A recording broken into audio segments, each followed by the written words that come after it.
There's a big sea change in the way conservation is done these days. It's happened over the last 20 to 30 years, from conservation being something about protecting nature from people to conservation being about engaging people with nature.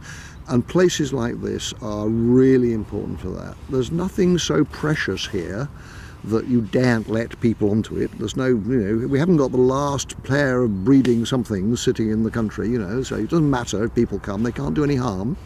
But they can do a huge amount of good by engaging properly with it. And that has to be a message for the conservation movement across the country and across the world, actually. You can't conserve nature without people. Yes, I think that's right. And often landscapes like this are quite transformative for people, particularly young children and so on.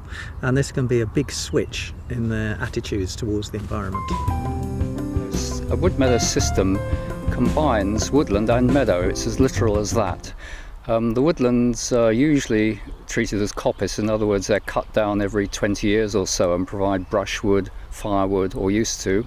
The meadow is cut as a meadow, provides fodder for cattle, and then after the meadow's been cut, it provides pasture for animals that graze in it. Wood meadows can combine grazing, meadows for producing fodder, and trees producing all sorts of other useful things such as wood and firewood for the rural economy.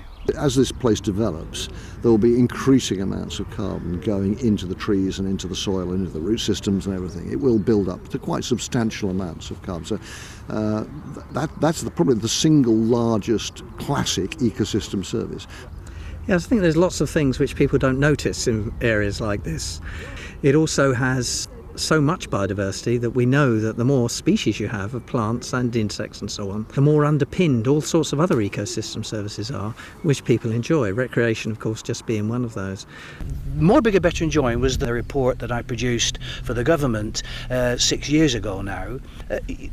Only about 2% of the entire land area of England is actually designated as a nature reserve.